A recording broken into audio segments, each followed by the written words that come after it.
Lecture de l'Avenir en commun, chapitre 3, s'adapter au système de la nature.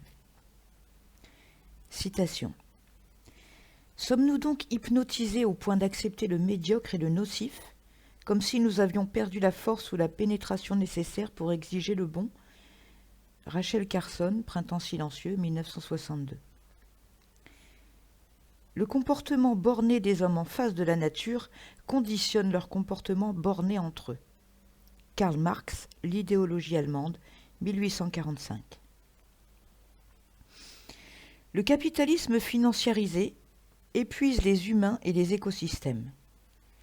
Construire une société de l'harmonie avec la nature suppose donc de rompre avec ce système.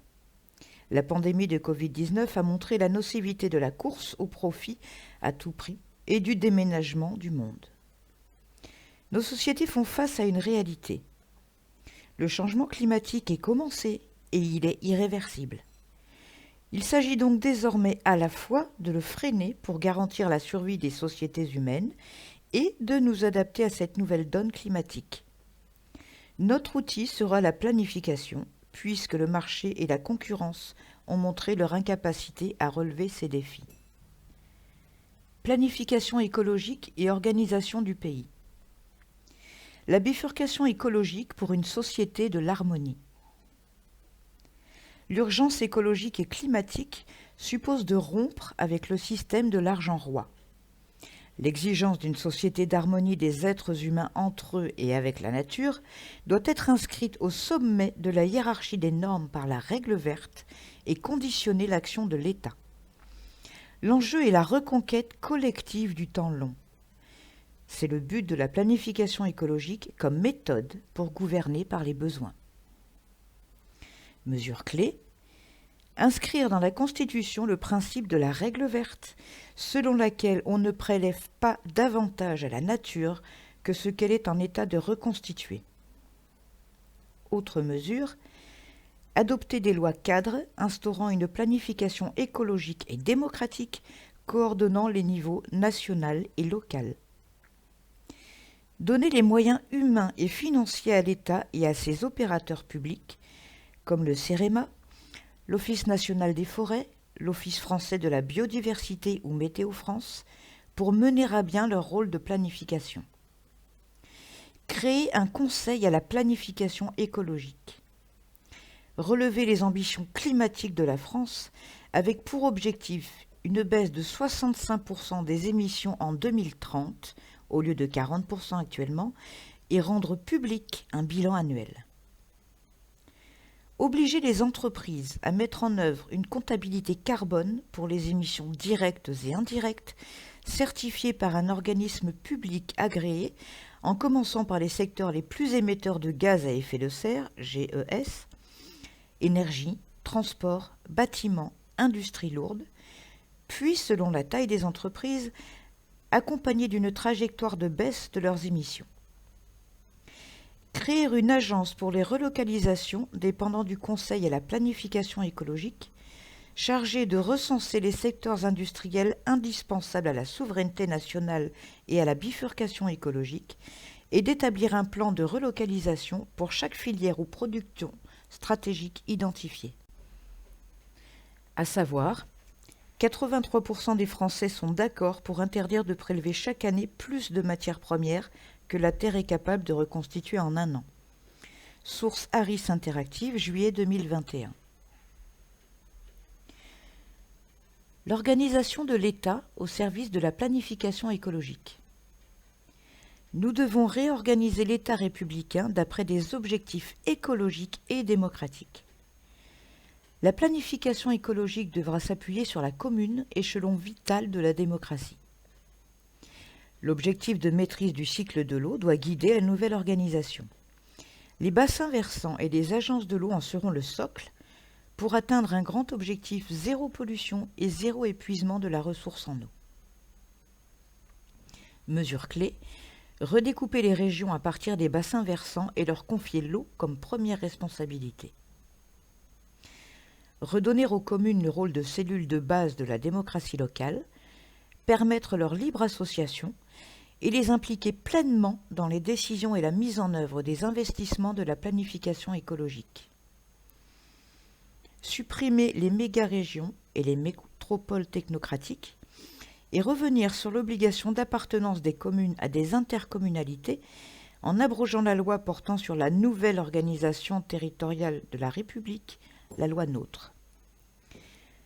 Supprimer les régions transfrontalières ou eurorégions, interdire le droit à la différenciation, qui permettrait que des règles différentes s'appliquent selon les territoires, afin de garantir l'égalité entre les citoyens. Réserver le statut de collectivité unique aux territoires insulaires et des Outre-mer. Recomposer les assemblées régionales à partir des élections des conseillers départementaux. Mettre en place des défenseurs de la nature chargés de l'eau, l'air, la forêt, la végétalisation et la perméabilité des sols au niveau communal. Rééquilibrer la dotation globale de fonctionnement versée aux communes pour lutter contre les inégalités territoriales. Mettre en place des assemblées citoyennes régionales pour débattre des projets d'aménagement et d'investissement en lien avec la planification écologique. Stopper l'étalement urbain, renoncer aux grands projets inutiles et imposés et rapprocher les bassins de vie et les bassins d'emploi. Les Outre-mer, avant-poste de la planification écologique. Les Outre-mer pourraient être les pilotes de la planification écologique et du progrès humain. Il existe déjà des plans pays bâtis par les ultramarins eux-mêmes. Ils doivent servir de grands objectifs écologiques fixés à partir des besoins essentiels: autonomie énergétique, relocalisation de la production alimentaire, déploiement d'une économie de la mer. Mesures clés: faire des Outre-mer des territoires pilotes de la planification écologique et des circuits courts. Autonomie énergétique et 100% renouvelable, autosuffisance alimentaire, politique maritime, protection de la biodiversité. Autre mesure: instaurer un bouclier douanier via une taxe kilométrique en faveur des productions locales à faible empreinte écologique. Appliquer une préférence commerciale pour les produits ultramarins vers l'Hexagone et l'Europe et nouer des partenariats commerciaux équilibrés avec les voisins régionaux. Tendre vers l'autosuffisance alimentaire grâce à l'agriculture paysanne écologique et des filières agroalimentaires locales. Protéger la biodiversité exceptionnelle des Outre-mer, promouvoir des plans d'autonomie énergétique. L'égalité des populations par la démocratie et les services publics. Des territoires ruraux et des petites villes abandonnées, des métropoles éclatées entre ghettos de riches et quartiers pauvres. Les gilets jaunes ont jailli de cette démesure inégalitaire. Remettons de l'ordre et de la justice dans l'organisation du pays. Les services publics en seront les piliers.